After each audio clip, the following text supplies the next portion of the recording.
Good afternoon and happy Wednesday. Welcome to our last Wednesday webinar of the summer. Today is Wednesday. I've said that 4 times now, I think. August 17th, 2016. We're doing a webinar on screencasting to engage learning. I am Mark Oakton, one of the coordinators here at the Instructional Design and Professional Learning Division. I had a team of teachers who were going to assist me on this webinar, and the final one ended up having car trouble halfway between here and Idaho and is stuck on the road. So I will be here presenting by myself, attempting the impossible. Something I've never tried before. I'm going to be presenting off of 3 different devices as we go through this presentation. So wish me luck, please. Well, like I said, I'm doing this solo today, so please bear with me, have a little bit of patience. If you have any questions, please type your questions into the text chat box. I will look over at it occasionally, I'll try my best to answer your questions. So here we're trying to get the gears moving in our students as we engage their learning. Wonderful. Well, let's get on with it. Our topics for today. First, we're going to look at why you'd want to screencast in the first place, and the uses of screencasting. We're going to look at several different ways of how you screencast, from whether using a desktop computer, a document camera, using an iPad or a tablet device, or your interactive whiteboard. And the method that you choose for screencasting will depend entirely upon the equipment that you have at your school. Then we have to look at what you do once you've recorded the videos, looking at how to save the videos, how to upload them, and how to use them. We'll have some tips with troubleshooting, and I'll answer any questions that you have.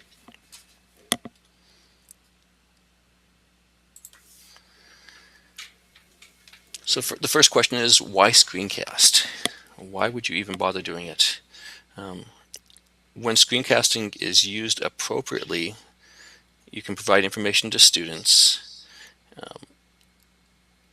in a manner that will increase student achievement. This is done as you are able to flip a portion or even your entire classroom to where they're receiving the instruction online and then receiving the assistance and the help face-to-face. And that's where it can be used very, very effectively. It allows students to study the material and to review it at a time that's convenient and works best for them. I know some people are, really strong and mentally sharp in the morning. Some people are in the evenings. It allows people to also do it in the best place that's for them, as they are able to review the material. In addition, it allows students to review things that they might not have grasped the first time, sometimes over and over again. I know for myself, when there's something new that I want to learn, I go to YouTube. I look up a YouTube video and I watch the process for how to do whatever task it might be. And if there's something that I didn't quite grasp as I go to try to do it myself, I didn't quite grasp it, I can go back and review or typically I don't review the entire video. I review small portions of the video to make sure that I'm able to perform that task, whatever it might be. And this, by presenting information to students in this manner, they're able to do the same thing. They can slow it down, they can review it multiple times, and it allows them to really get some individualized instruction. As well, we have those high flyer students who know everything already, and sometimes when it's direct instruction in a classroom, their attention tends to lag as you're working with the students who might be struggling a little bit. And so this allows those students to move at a faster pace and to get some acceleration. And so it's really, really a powerful tool for students at both the low end and the high end.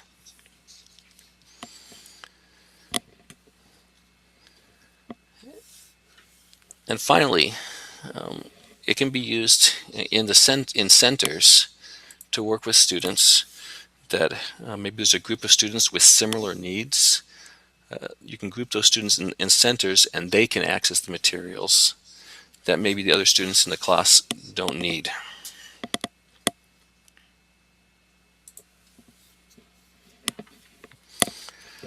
Teacher use. Okay. I know when I first started screencasting, it was when I was a middle school dean, a thinking maps trainer, and I would create training videos for staff on how to use the various thinking maps. And that was my first experience with screencasting. These training videos can be done for staff, they can be done for students. It can be done with some of those basic skills that students need to have to be successful in your class. And then they can, say you get a new student that comes into your classroom 2 or 3 months into the school year. Instead of you having to spend all the time working with that individual student on some of those procedural issues, you could do those, have that student access those through a training video. We've already talked about the teacher-created content videos. That's, I think, the most powerful use, especially as you are seeking for ways to blend the instruction in your classroom. One way that I have used screencasts is as a classroom teacher, when I knew I wasn't going to be in the classroom on a particular day. I had an absence that was planned for whatever reason, and I knew that the substitute teacher, whoever that might be, would not be able to deliver the same content that I would deliver if I were there.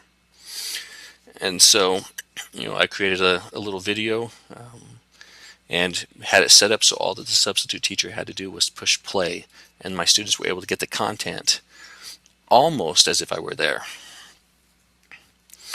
Additionally, I liked to record some of my presentations so that way if a student missed a class, they were able to access that material, that lecture, that direct instruction online, even though they weren't there.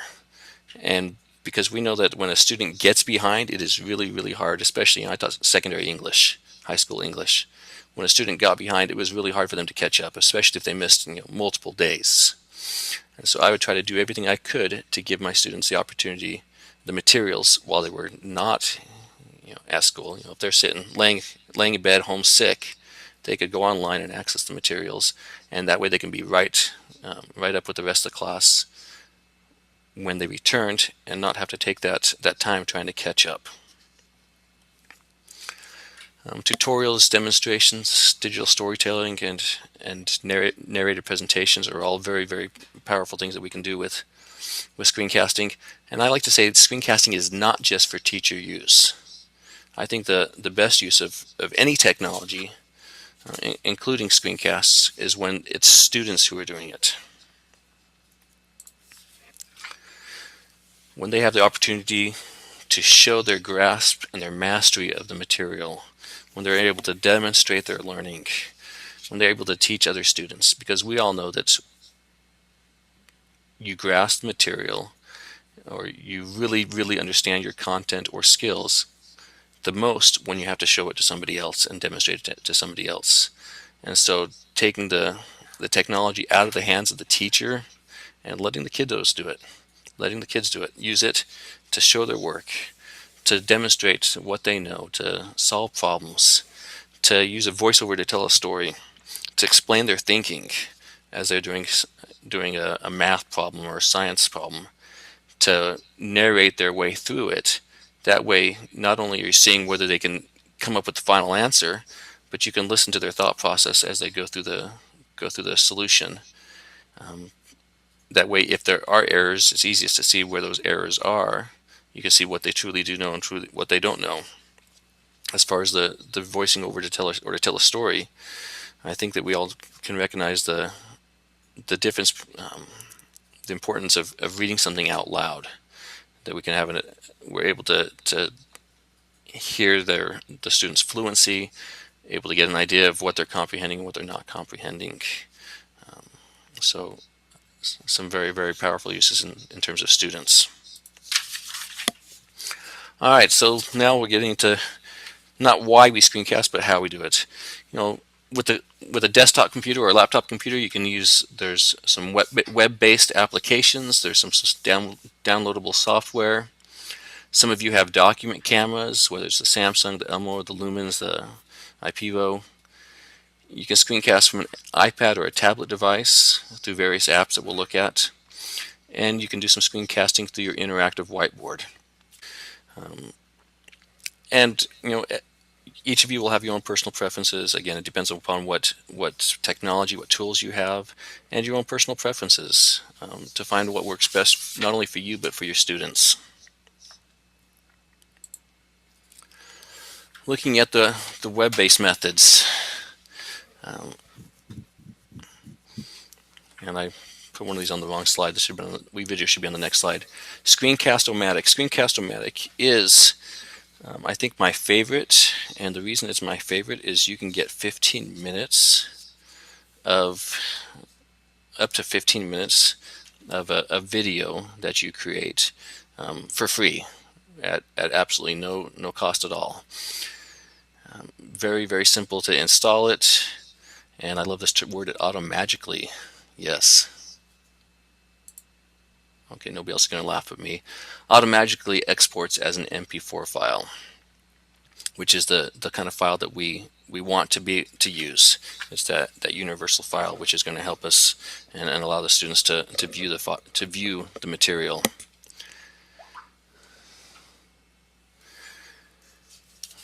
We also have Jing, which uses Screencast.com. Those two work together. It's not quite as clean to use. That requires Jing is a great tool.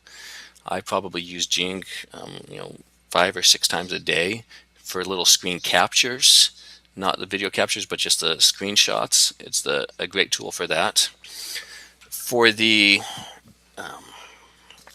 video capture, what it does is it uploads it to Screencast.com, and from your account on Screencast.com, which is all free, you can send out links to your videos.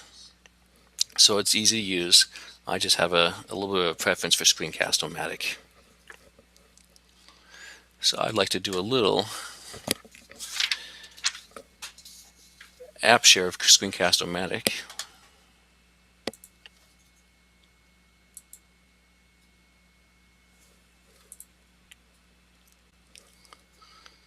Alright, I can no longer see your check boxes, so hopefully everyone's able to view this. I can see the chat box, so if you cannot, you should view my web browser. I'm on screencastomatic.com, and this is really, really easy. If you just go to screencastomatic.com, you can create an account. I like to use my NVCCSD account or email for all of my accounts. That way I can, with multiple emails and passwords, it really helps me to use that. And once you log in, all you click on is the Start Recorder. And let me find something that I want to record. Okay, we'll record that. And it will tell you that it's loading and launching the recorder. It will take just a few seconds to launch that recorder. It says the recorder is launched. And now you see this square on my screen. That is where I'm going to record from. So I'm going to open up, in this case I'll use a Smart Notebook file, the handy dandy Smart Notebook tutorial file. And you see how I'm dragging my recording window. I'm going to size that recording window just large enough to record only what I want to have recorded. I could record my entire screen if I wanted to, but there's a lot of other, the other programs and files that I have on my desktop, the desktop background. Those types of things can be a distraction from what students should be looking at. So I'm only going to record exactly what I want. Now I just disconnected my webcam from this computer, but you can include your webcam. You can actually have both. You can record your screen with the webcam in the corner, which if you want your kids to see you, That could be very useful for you. You can choose your microphone, to select your microphone. If you have multiple microphones, sometimes if you have a webcam, there'll be a microphone that's installed in that webcam. You want to make sure that you're choosing your best microphone. In this case, it's my USB microphone. Now, one thing the Screencast-O-Matic will not do in the free version is to record your computer audio. So if you were to play a video, it would record the video without the sound. That requires an upgrade that I don't want to pay for. On a teacher's salary, you don't want to pay for it most likely either. So understand that when you're doing screencasting, most of the tools for screencasting are not going to record that system sound. The video that you're playing, they won't get the audio from that typically. So what it will record is whatever you're sharing using the microphone. And then you can close the preferences here, and you just hit the record button. You'll see that it counts down 3, 2, 1, go. Now whatever I'm doing is recording. So I can talk my kids through this presentation. I can use my tools and highlight or whatever it is I need to do.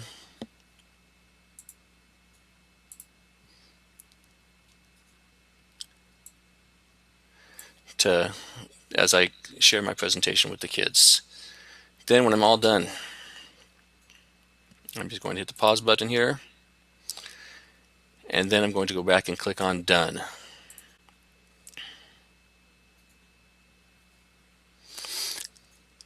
At which time it asks me what I want to do with the recording.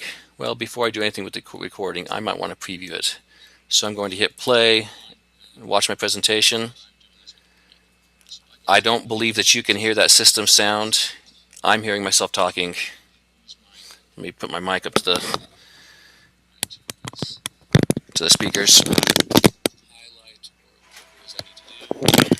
And you were able to hear me there too, because it doesn't record that system sound. But I get to choose now how I want to save it. After I viewed it, I made sure it's exactly how I want it to be. How do I want to save it? I'm going to recommend that every time, 100% of the time, you save it as a video file.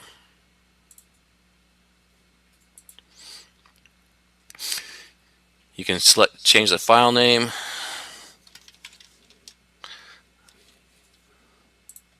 I'm going to change this to Smart Practice. You can select a place for it to save to. I'm going to save it to the desktop. The type, you want to save it as an MP4. Now here's one of the things that I really like about Screencast-O-Matic is the cursor, your options for the cursor. You can make it so that way it shows the little arrow as you're moving your mouse around. It will highlight it, and that helps draw the attention, the student's attention, to what it is you're doing with the mouse. So that's a great tool. You can get rid of the cursor altogether. You can have just the cursor without any highlights. But I like that highlight cursor. Captions, if you want to have captions, you can actually add captions into your presentation. Then after you've made sure those settings are exactly what you want them to be, you just click on Publish. Mine was a really short video, so it won't take very long to publish. Longer videos are going to take much more time. And I can see that it is here on my desktop. I can open it up and play it. It'll open in.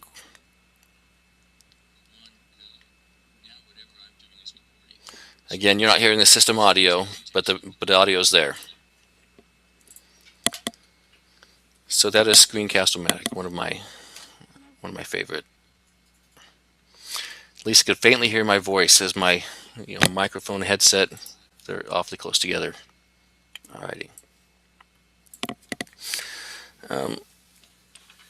The 15-minute limit shouldn't be a problem, because you should not be recording an entire lecture for your kids. There's really no need to do that. When you're flipping instruction, you need to really keep it short. I know that I have a 5 to 7 minute attention span. Some of you probably do too. In fact, some of you have probably already turned out to me. Again, I'm the only one laughing. Bad jokes. Thank you, Heather. Heather's good at humoring me. Okay. We tune out. Kids and adults both have short attention spans. Long videos posted online will not be viewed. As a high school English teacher, I learned that the hard way. There was one time where I had some content I thought was really important, but we're coming up on the testing season. I didn't really have time to deliver the content in class, and so I created 45 minutes worth of videos on the Holocaust related to the text we were reading, and it was painful for the kids. A lot of them didn't do it. I didn't have anyone coaching me through the process, or I was just trying to learn this all on my own. Don't do what I did. Okay, keep it short. Don't try to give your kids the information the fire hose way. All right, any questions about Screencast-O-Matic or Jing? Clara asks, is this something that can be used towards national board certification? Clara, are you asking whether or not you could use this to document your activities? I know that there's a video component of national board. Is that what you're referring to?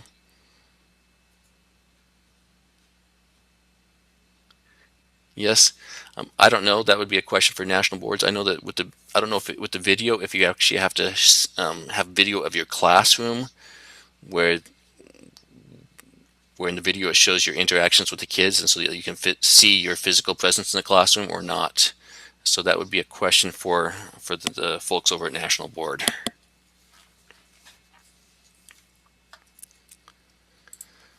All right, Chromebook. We had a few people that were interested in some Chrome extensions and some things you can do with Chrome. We have a growing number of schools and teachers using Chromebooks. I thought we saw somebody from, there we are, Jennifer's at Garrett, who is part of the Nevada Ready 21 program that I've been able to work with a little bit. Snagit is another tool by TechSmith. TechSmith is the company that created Jing, which we talked about just briefly. Snagit, I think, is probably the best extension that you can use with Chrome. Again, the downside with Snagit is that it does not allow for the Chrome extension, I should say, the Snagit program, because there's a program that you can purchase to screencast with Snagit that will allow you to capture the system audio. The Snagit extension does not. Okay, but Snagit is super easy to use. You install the extension in your Chrome browser. Nothing to download. Let me do a quick demonstration of Snagit. I'm going to do a screen share of, let's see.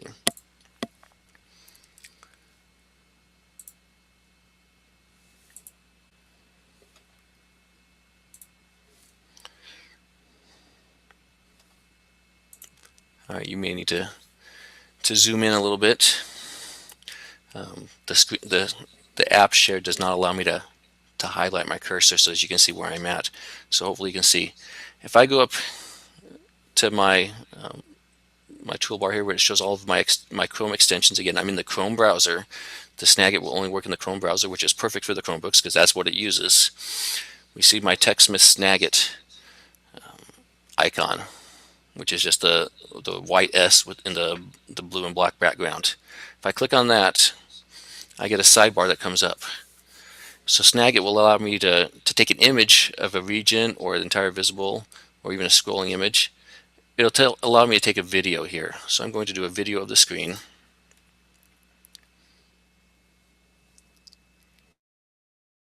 And I'm running so many things at the same time here that it's going a little slow, and I'm waiting for Saba to catch up. Now I have my choice of which screen to use. So I can use screen 1, screen 2. I can choose a window. In fact, I'm just going to use this one in my tutorial, my smart notebook tutorial again. Although I'll use the Screencasting Webinar. That way I'm not using something that's foreign to the Google environment. And I'm going to share that. Now you can see at the bottom, I have this little pop-up that says TechSmith Snagit extension is sharing a window. Stop sharing. And so I could go through, and it's recording, and it's going really slow. I could go through a presentation, go through a document, and I can walk my kids through it. I can physically manipulate items if I want to. I can do whatever I would normally do on my screen with it recording my voice the entire time. So when I'm done, I'm just going to click on Stop Sharing.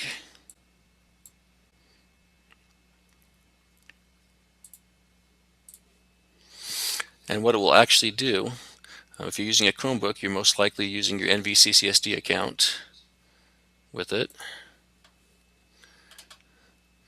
And it will actually bring your videos into a TechSmith folder in your Google Drive. And I'm waiting on it to catch up because I have so many things running. It's not caught up yet.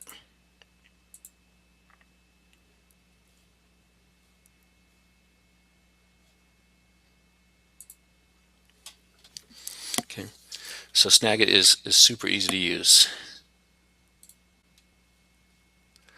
Screencastify. I know a lot of people have had some success with Screencastify.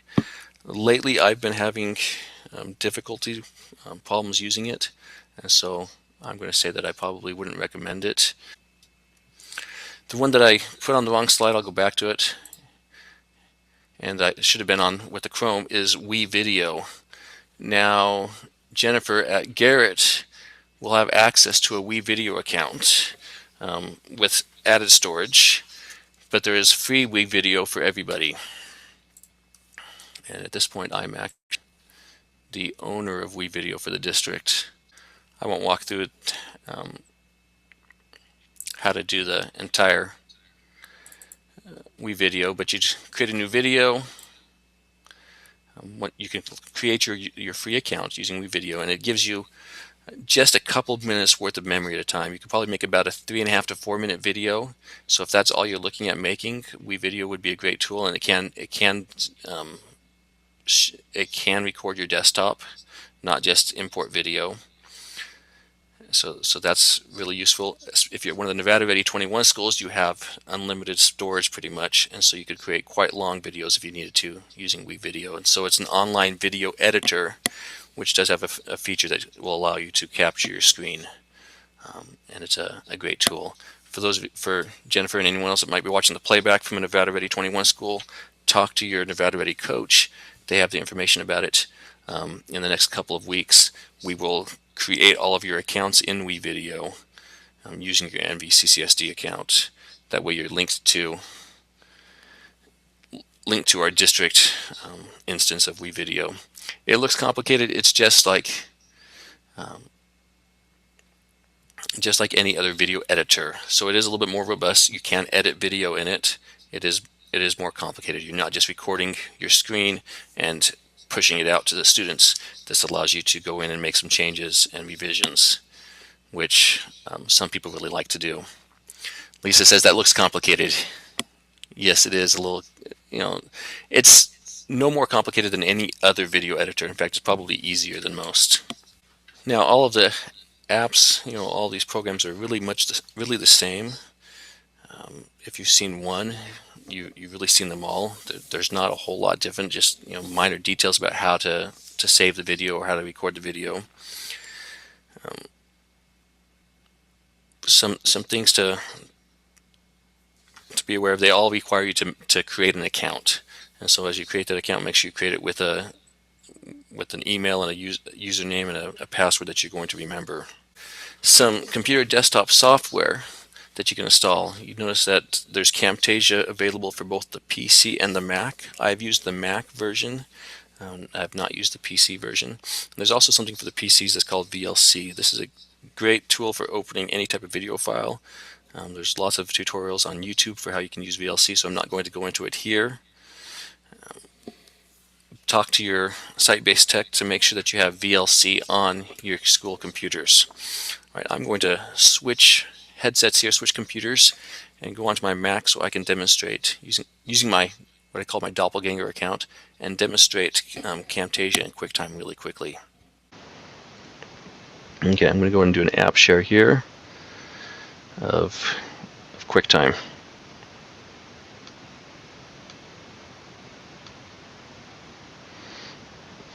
Okay, on my Mac I'm going to open up QuickTime, which is just the, I'm waiting for it to catch up, the big grayish black cube with the blue center. Now there's a QuickTime player that's on PCs. That does not allow you to do this, but on a Mac it does.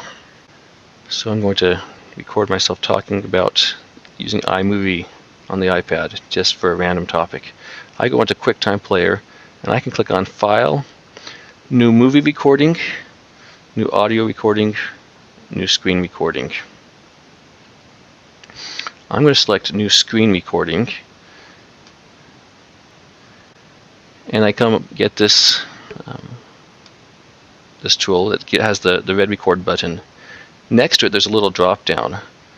I want to make sure, because the default is none, so default it will not record the audio. I want to make sure that I select the audio of the microphone. I'm sorry, let me start that over. I want to make sure that I select the microphone I'm using. In this case it's my USB headset. I'm going to just select that, and now when I hit this you can see that the audio lines are moving, showing that it's registering my voice. I'm going to hit record, and I can choose the entire screen or just a part of the screen. So I'm going to select just a part of the screen to record, because I don't want to record everything and give the students something that distracts them. And then once I want to start recording, I just click Start Recording. This is now recording everything I say as a QuickTime MP4 file. If I need to type into it, I can type, and I can discuss and explain what I'm doing as I do it. When I'm all done, I come up here to the top, to this circle. It stops the recording. Now I can play my recording back. Again, you're not going to hear the audio unless you get a little bit of it coming in the background through my mic. But really quick and easy a way on a Mac that you can do a screencast. And I'll go ahead and stop that. Okay. Now I'm going to close it. It's going to ask me if I want to save it. I'm not going to save it because I really don't want that little video. It doesn't help me at all. But that's how easy QuickTime is if you have a Mac. Now to get a little bit more complicated, and this gets into the other piece of software for a Mac to use on a Mac, is Camtasia. Now Camtasia is kind of like WeVideo. It is software editing. It is software for editing video. You can use it, however, for doing a screencast. So once you know, and this is paid software. This is it's not a free download. In this case with Camtasia, I'll open my recorder. It asks me what I want to record. I can actually record. I can turn my camera on.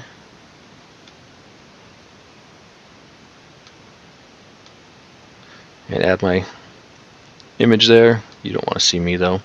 I can pick a custom region and start recording.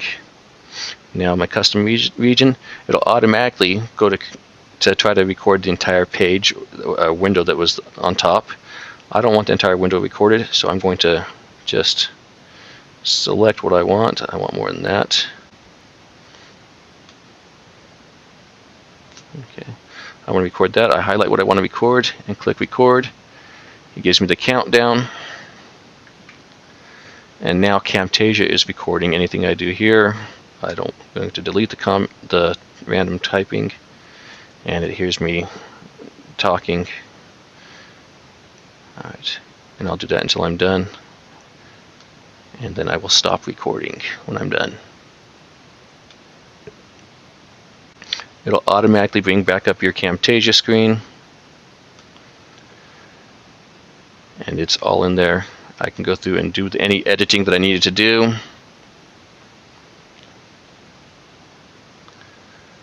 Say I messed up and said 17 times. I can split my video, delete what I don't want, and do all the editing that I would normally do if I'm editing video. I can add the captions, add the titles, and anything like that. So those are some of the desktop software that's available. I do know that YouTube actually has a video editor. I've not played around with it yet. Lisa says she lacks video editing skills. Will there be any trainings on that? Talk to Sherwood. Lisa, wait. Nope, you're not. That's Jennifer that has Sherwood as a coach. At this point, we don't have any training scheduled for video editing, although I'm sure that we could, if you talk to me, Lisa, I can see if I can make a connection for you. All right, document cameras. I'm going to switch computers again real fast. Okay. Here's me. Heather, you ever read it? Actually, have a comment, Heather?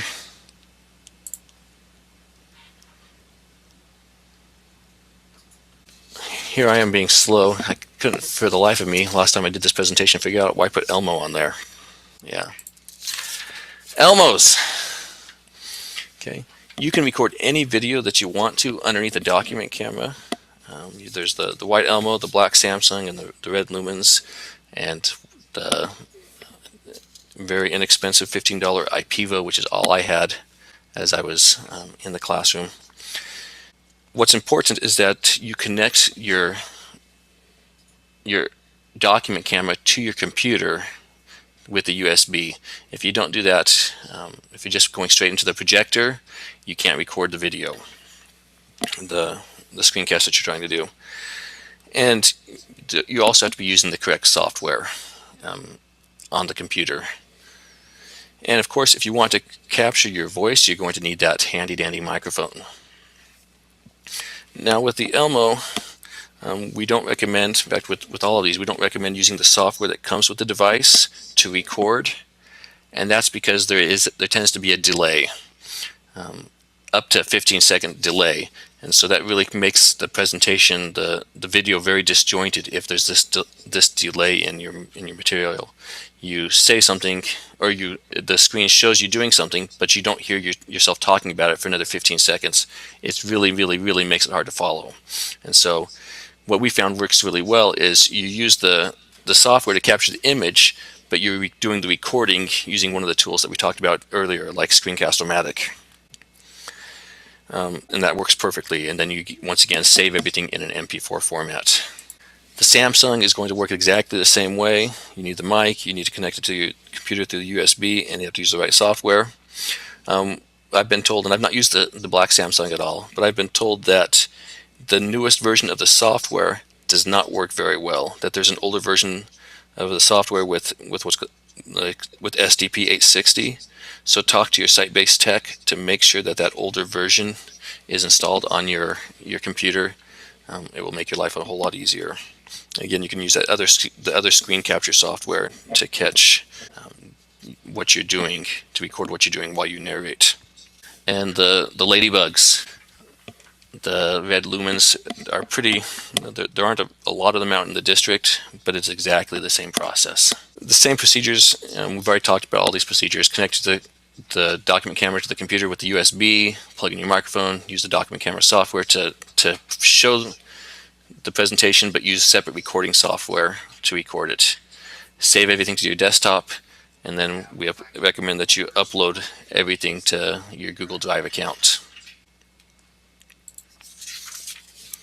All right, I'm going to try to show you. We only have a few minutes left to do a screencast using an iPad. Okay, I'm switching computers again. Mirror my iPad onto my Mac and then share that with you. Alright, so you should see my iPad now. A couple of the apps are Doceri and Explain Everything. I'm going to show you Doceri real fast, and then I'm going to talk about the different apps because they all work pretty much the same. Alright. Now it won't show you everything here. I'm going to create a new project, and doesn't walk you through that process of creating a new project. And so you see my brand new project that I want to create in Docery. And I can write on it, do squiggles, I can erase everything.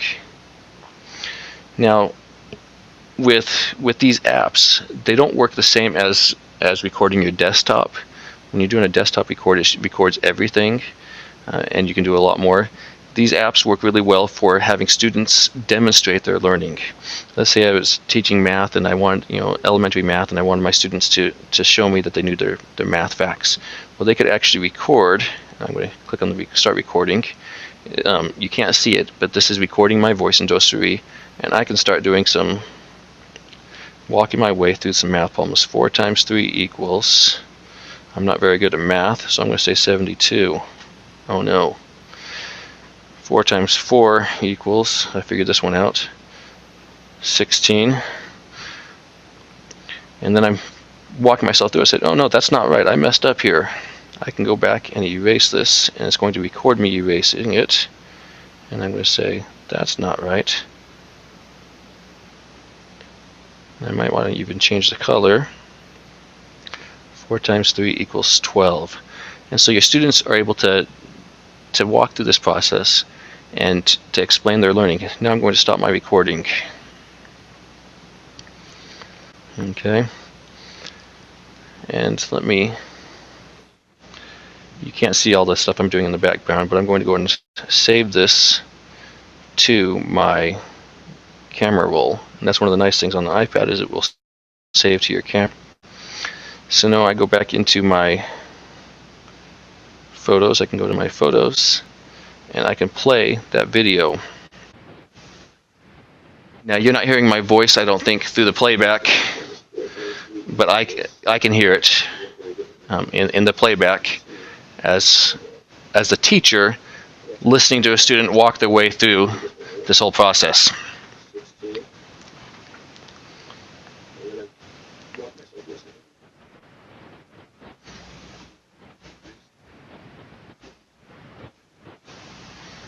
Okay, you don't need to watch that whole thing. Okay, so I can go back into Docery, and maybe I want to create a new one. You can import, pictures into it. You can import maps, and so the student, you can use these things as tools as you are creating your presentation. These presentations can be multiple pages, but basically this is recording the whiteboard, and that's what Docery does.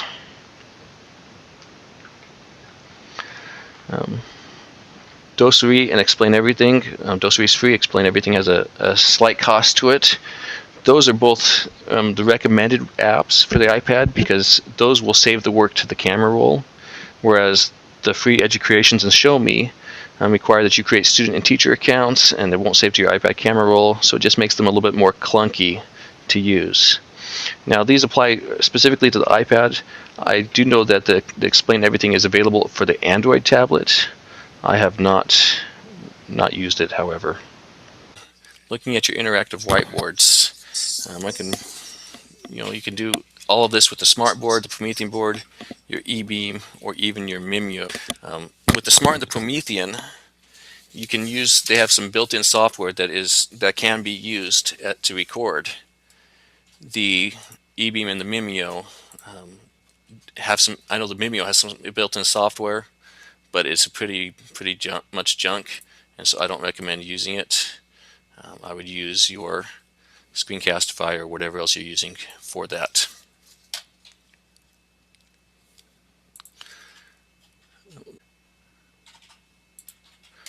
Okay, so let me just show you real fast how to do the screen record with your smartboard, and it works the same with the Promethean. So you have your Smart Notebook file open, and you want to work on it. You're going to be up at the board working on it with kids. You have a microphone plugged in that you're wearing while you're doing it. You can simply go to your Smart Notebook software, right-click on it, and choose the recorder. And wait for it. There it is. Now that recorder, I can choose if I want to record the desktop, record just an area, or record a window. Maybe I just want to record an area. It tells me to draw a rectangle around the area I want to record. I'm going to record just that area there. And now you can see that it's starting to record. And so anything I do in that area, along with my voice, will be recording. I'll use our magic pen.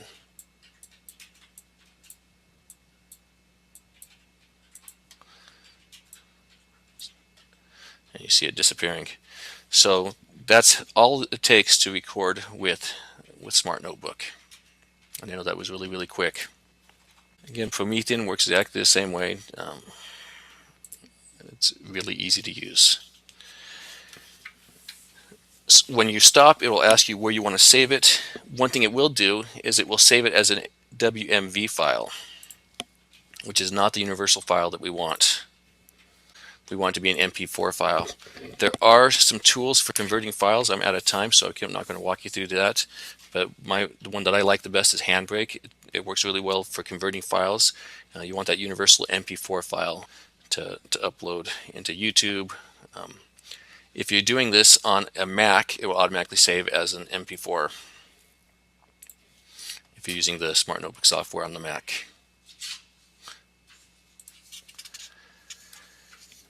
What do you do after you've recorded? You want to post the video. You have to determine where you want to post the video.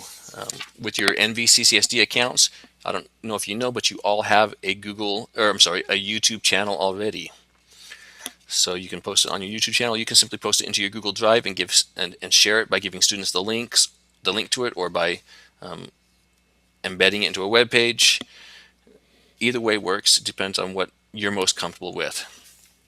You do want to make sure that the video works, that you have the sharing settings so that anyone can view it from any device, and I'd like to check it on multiple devices to make sure that it works on any devices.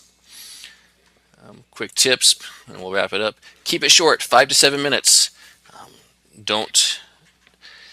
You want to leave them wanting more. So don't drag it on like you might think I'm doing right now. White space, you want to make sure that you don't have lots of white space, but that you're not cluttering up the screen.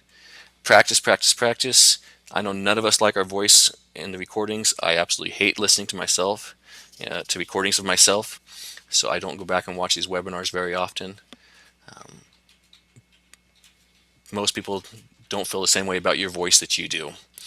Practice how you're writing. If you're doing screencasting where you're writing on the screen, writing with a mouse really doesn't look very nice. It's pretty ugly.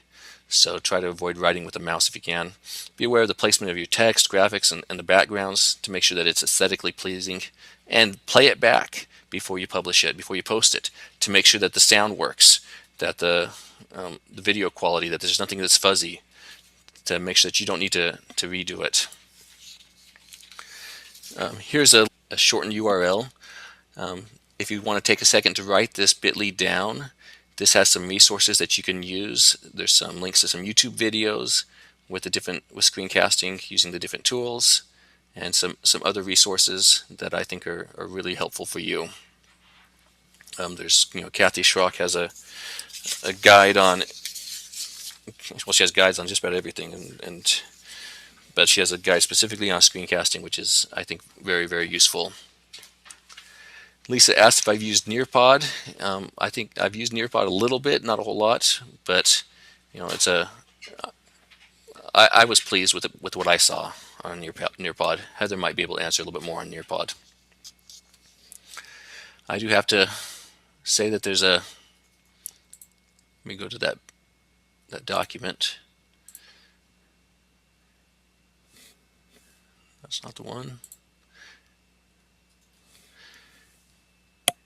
I have to advertise, and you have to scroll down this yourself in the link. So you're at the top of the page. You can scroll down to the bottom of the page, and you'll see that there's an advertisement for the district PDE courses on blended learning. I highly recommend those to you. That would be very useful. Heather hasn't used the Nearpod. Okay. Are there any questions? If there's questions, please type them into the text chat box. I will stick around for a minute and answer questions. I know my hour is up by 3 minutes now, Before you leave, please take the exit survey that I am putting up on your screens right now. The choice, you want to choose the bottom one. I just added today's webinar to this Survey Monkey, and give me a little bit of feedback, and I will stick around and answer any questions. You are free to go. Please make sure that you exit correctly, as we talked about at the beginning, by choosing the red X that says exit next to it at the top of your screen. Don't simply close the browser window or the app, or you may not receive credit. Again, don't hesitate to ask me questions now or to email me questions in the future, and have a wonderful remainder of your Wednesday and the next week of summer that you have. Thank you for coming. Clara asked what was the PDE that was mentioned. It is the Blended Learning PDE, Tier 2 course on producing instructional videos for online delivery. I'm going to go ahead and stop the recording, but I will stick around and answer any questions that anyone might have.